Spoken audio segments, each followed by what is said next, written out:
been tough with a dress on in the snow. I've been looking for some long johns or something. We've covered even more than Gallatin. Oh, I yeah, hope that's we've kind of branched out into Sumner County a little bit. Yeah, we branched out into northern Sumner County a little bit.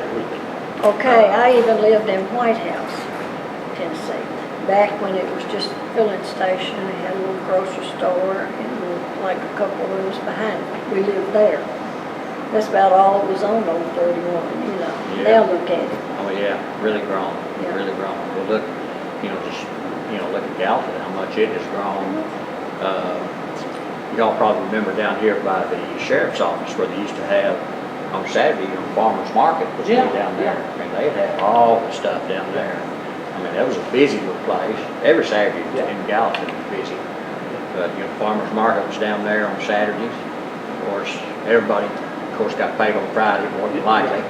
So they had money. So they was going to spend it. So everybody came to town to spend some money. And kids could just get out and go all over the neighborhood. Like I walked them down there up here when I was just about 7. Now, you won't let your kids do that. Well, we walked everywhere. And then down here on what's 31E, Gallatin Pike, Nashville Pike, it goes back, that thing. It was so small. Well, that creek down there by State Farm, that thing would swell when it would rain, and those kids would go down and get in that and play, and that water would be so probably, I couldn't swim, I don't know if others could or not. But it's a wonder it hadn't knocked us down, and pushed us through that big thing, water goes through. I've seen it get pretty bad, out there by Big Jenkins. I remember being out there one time, and big propane tanks would actually, float up and break loose, and they'd be floating down the creek and still spewing the propane out of it, because they were still pressurized. And it would just, it'd break that copper line loose that went to the regulator, and them things would be going down the creek just whistling, making all kinds of racket. Well, I want to tell you something that happened this morning. This done a lot of work out there to fix that, thank goodness. It was about 4:45. And this big boom, see, we live next to the gas plant, we've heard different things through the years, but it jarred the house, and it woke me up. I said, what is that? And he said, I don't know. Well, I got up and started looking out the windows. I just thought it'd be something, a fire out there around a pole or something. So then I went downstairs, and I told him, I said, well, I'm going to check this out, and I'll be back up, go back to bed. Well, I never did get back up, go back to bed, because I couldn't see. I didn't have a flashlight that would work.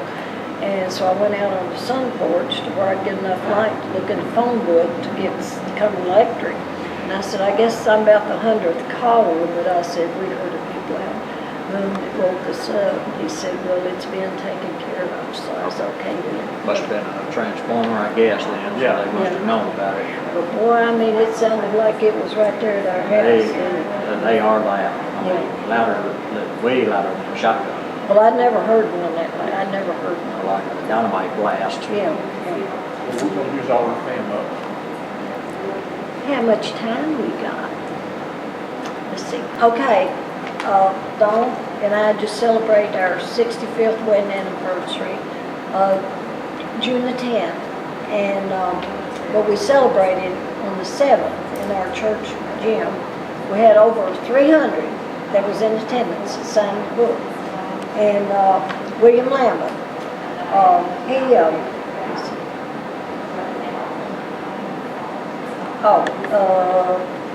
William Lambert, Representative, 44th House District. And then Beth Harwell, the Speaker of the House of Representatives, and they both signed this. And it says, State of Tennessee, House of Representatives, Proclamation.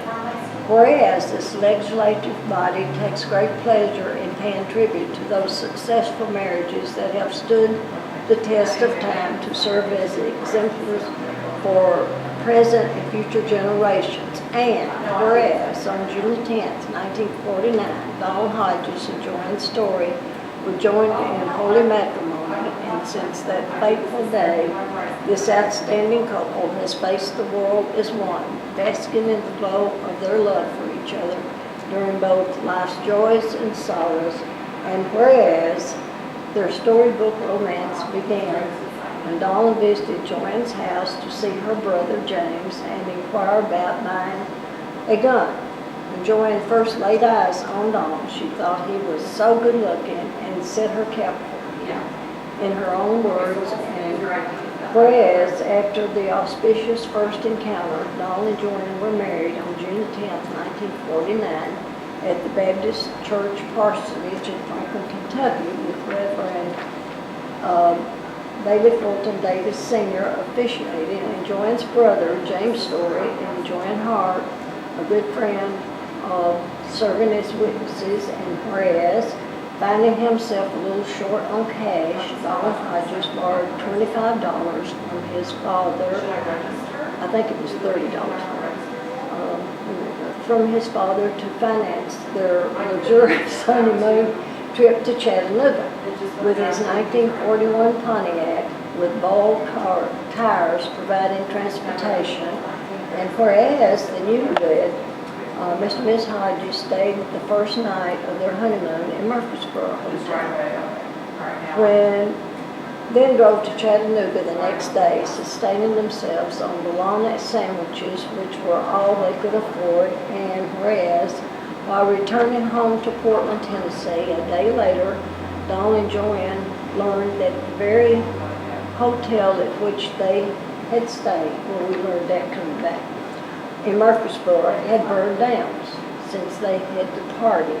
And then the motels weren't like they are now. There were little cottages, so we knew the one we stayed in was the one burned was the one we stayed in. Okay. Whereas, despite the portentous omen, Mr. and Miss Hodges have enjoyed 65 years of a blessed union that has grown and prospered as an expression of time-honored family values and selfless love. And whereas Mr. Hodges is a lifelong farmer and has been very successful in agriculture, and whereas in addition to keeping the home fires burning as a wife, mother, and homemaker, Ms. Hodges also worked at Kendall Company in Franklin, Kentucky, and the old OEO Office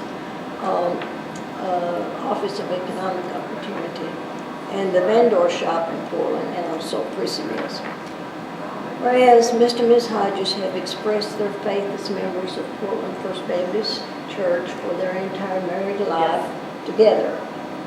Even as a youth, Mr. Hodges attended the church, and he has served as deacon for many years, as did his father and his grandfather before him. And whereas Dawn and Joan Hodges are the matriarch of a large and loving family, which include their daughter and son-in-law, Donna Hodges and Ronnie Durrick, their Donna Hodges Durrick and Ronnie Durrick, their grandchildren and spouses, Kelly and Brett Snow, Lisa and Harrison Johnson, Charity Hodges, and Audrey and Robert Carter.